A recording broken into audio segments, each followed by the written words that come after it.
when you add basically 90,000 bureaucrats to our federal government roles, how many people out there think that these people are ever not going to have jobs?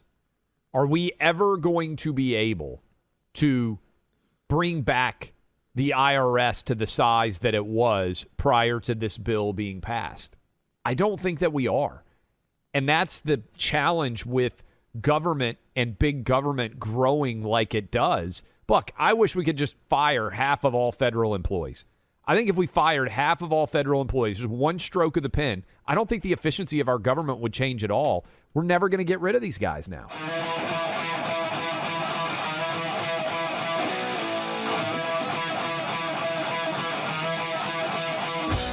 $87,000 new IRS agents. We now are going to have almost as many IRS agents as we do United States Marine Corps members.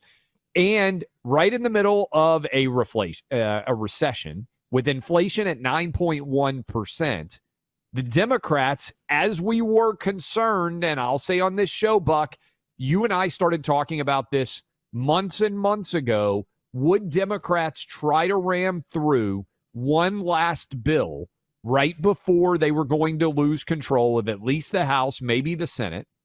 And they did. They spent nearly $800 million, and I think the country is going to be worse off. You raise taxes on many different small businesses during a recession, many different businesses overall. $800 billion, You right? have added, added further, did I say million? Yes. Billion, yes. Added further, billion here, billion there, $740 billion, added further inflationary pressure. Not that the economists have gotten very much right at all, but almost every economist lined up looking at these numbers and said, even though this is called in a very Orwellian fashion, the Inflation Reduction Act, it will actually add a massive amount potentially of inflationary pressure to our country's economy. Buck, this was the worst possible thing that Democrats could have done in the summer before the election for the nation. So, of course, they did it. Paying off their constituents in the green energy side of things. They like that one, right? There's close to $100 billion of straight up taxpayer cash for windmills, solar panels, probably some carbon credit programs. So that's all snuck into this, just so everyone knows. They call that green energy investments. What that is spending your money, you, the American people, on stuff that is inefficient, unnecessary, and favors the Democrat green ideology. They're also talking a lot about bringing down prescription drug prices as a means of trying to stop seniors from looking at what's going on here with the inflation. Because remember, seniors, a lot of them are on fixed income. And so inflation really hurts them because a lot of their fixed income isn't going to keep up with the inflation that we see. And so they're trying to have a minor giveaway to seniors that will make them think, I guess Biden's not that good on the economy. A huge expansion of the IRS. And did you see over the weekend, Clay, there were these people, I mean, the Quislings, the throne shiners, the boot shiners of the regime on social media saying, well, if you're going to worry about the IRS, maybe you should just pay your taxes. As if these idiots, and I guess a lot of them who are journos in Brooklyn and D.C. haven't been through this, don't understand that the tax code is effectively, when you add it all together, tens of thousands of pages with the opinions and everything else. And it is opaque on purpose. It is meant to keep you in perpetual fear because you never know. They claim to know what the exact number is that you owe, but they won't tell you until after you've paid. And if you pay the wrong amount, maybe they'll just give you a fine. Maybe they'll send you to prison. This is a tweet from Steve Guest to contextualize, and you're exactly right. The IRS will now have more employees, federal government IRS employees, than the Pentagon, the State Department, the FBI, and Border Control combined. We're talking about over doubling the number of IRS agents. And this is important, too. This is from Phil Kerpen. An amendment that was offered by the Republicans on the 87,000 new IRS agents said, hey, We want those new IRS agents to only audit companies and individuals with income of $400,000 or more. It failed. So if you're out there and you're thinking to yourself, oh, well, they're just going to go after billionaires, there are only around 780 billionaires in the United States. And the vast majority of those billionaires have incredible tax attorneys and accountants, and they're already spending millions of dollars to make sure that they're following all of this. I think what's going to unfortunately happen here, Buck, is you're going to have so many people out there who don't have large incomes that are going to get letters in the mail, because that's how the letter comes on an IRS audit. You don't have, by and large, if you're a regular person in America, a lot of money to fight IRS audits. They're going to be suddenly demanding, hey, you owed $8,000 more, and you're going to end up having to spend thousands of dollars to defend yourself, even if you didn't do anything at all wrong. This is the huge lie that Democrats engage in all the time. We're just going to tax the rich people. There's not enough money that rich people even have. I mean, truly rich people. There's not enough money to pay for the agenda that Democrats want for more than a couple of months. And that's if you took all their money. We're talking about billionaires with the spending. When you're talking about a $3 or $4 trillion spending package, you could take the money from the billionaires. It wouldn't last very long. And I mean seize their assets. I don't even mean raise their tax rate 2%. So where does the money really come from? And this is what they never want people to understand, because it's so class warfare and envy are unfortunately effective politics. This goes back to Bastiat. You know Bastiat, the law? The Frenchman, he wrote the law. Clay, you'd love it. He says that the great fiction of the statists is that they can live at the expense of everyone else, right? That everyone's going to get taxed, everyone's going to get stuff, and they won't pay for it, right? The expense of the fiction that you can live at the expense of every other man. The real money comes from what you said: $5,000, $6,000, $7,000 in additional tax to people making $60,000, $70,000, $80,000. But millions and millions of those people. That's why they need tens of thousands of additional IRS agents, folks, to go through the audits on the millions of people, not on the 100 billionaires. We're talking about doubling the number of IRS agents out there. I mean, this is a big college football stadium full of pencil-pushing IRS agents. And they're selling this purchase, this addition, this expansion by saying, oh, we're going to make so much more money as a result of all these IRS agents because we're going to catch so many more people cheating on their taxes. I just don't believe that's true. I really don't, because they're auditing high-level, high-income people on a regular basis. I think I've said this on the air before, Buck. You know, one of the first things I was told when I took this job, somebody in the know said, expect to get audited every year for the rest of your life now, because you're going from being a sports talk radio guy. People don't really care that much about sports talk radio. You know, you're kind of in the toy chest of life as a sports talk radio guy. You're stepping into the Rush Limbaugh time slot. You're going to be saying a lot of things that many people in high positions of the government don't like. And much like Rush, and the Rush crew can talk about this, Rush got audited all the time by the IRS. Where were you doing the show from?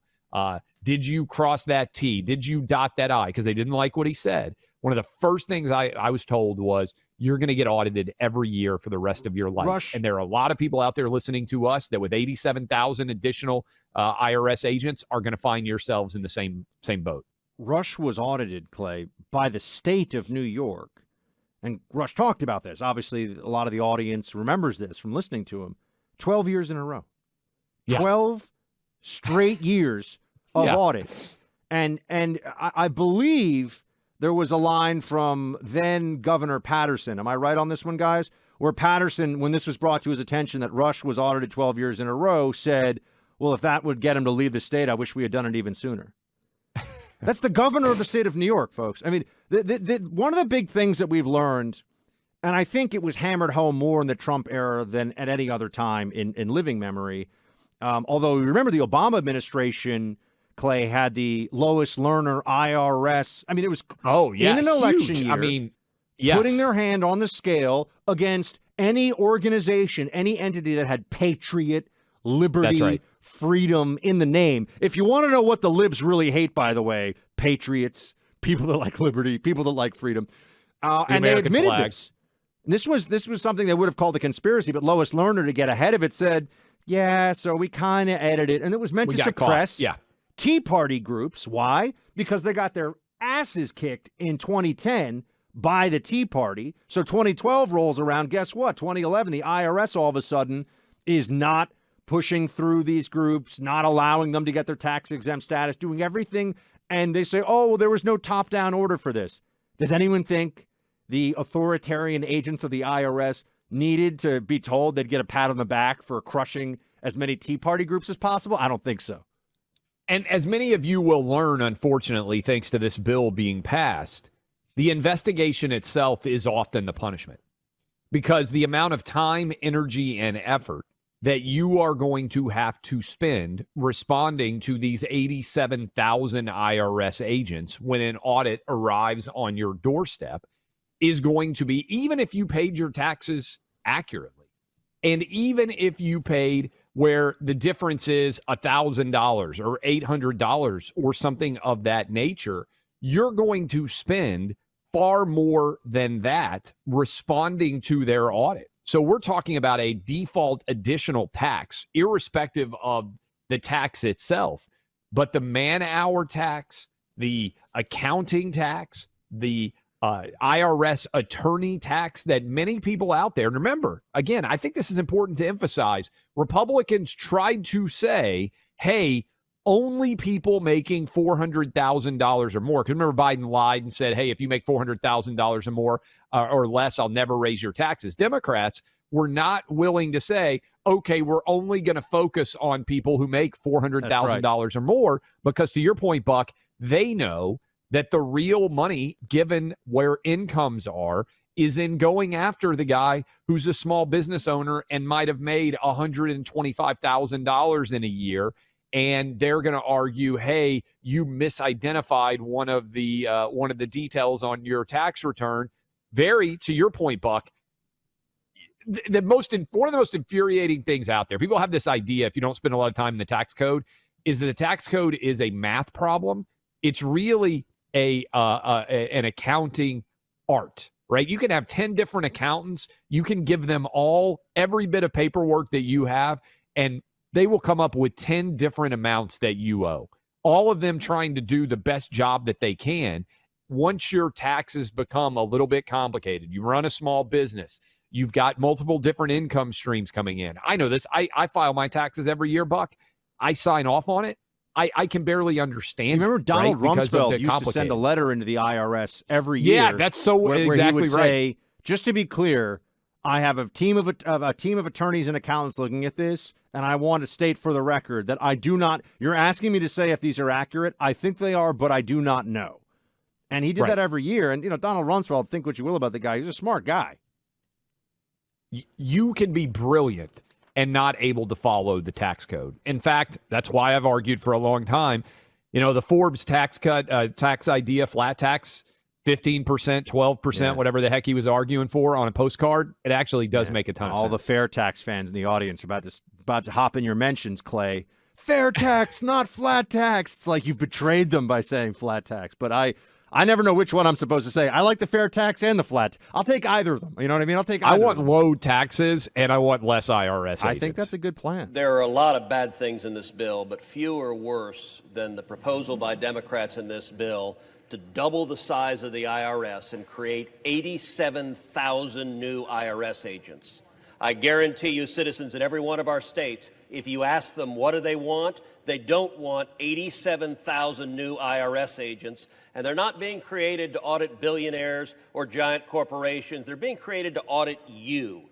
I believe personally we should abolish the IRS, but at a minimum, we shouldn't make the IRS larger than the Pentagon, the State Department, the FBI, and the Border Patrol all combined. That's what the Democrats are proposing here. It is a terrible idea. Welcome back to the Clay Travis and Buck Sexton Show. This is Buck, and Clay is back with us, thankfully, from a lovely vacation. So we've got much to discuss with you today, including the supersizing, supercharging IRS on steroids. I think, Clay, one of the problems here is that until people feel the boot heel of the IRS on their neck and the hand in the pocket, so to speak, they won't realize just how frustrating and how annoying this is. But I would want to remind everybody that the same Democrats who were sending the police onto the plane if your mask dropped beneath your nose now want tens of thousands of new IRS agents. That's not going to be fun. How do you ever get rid of them? This is my biggest issue with government expansion. When you add basically 90,000 bureaucrats to our federal government roles, how many people out there think that these people are ever not going to have jobs? Are we ever going to be able to bring back the IRS to the size that it was prior to this bill being passed? I don't think that we are. And that's the challenge with government and big government growing like it does. Buck, I wish we could just fire half of all federal employees. I think if we fired half of all federal employees, just one stroke of the pen, I don't think the efficiency of our government would change at all. We're never going to get rid of these guys now.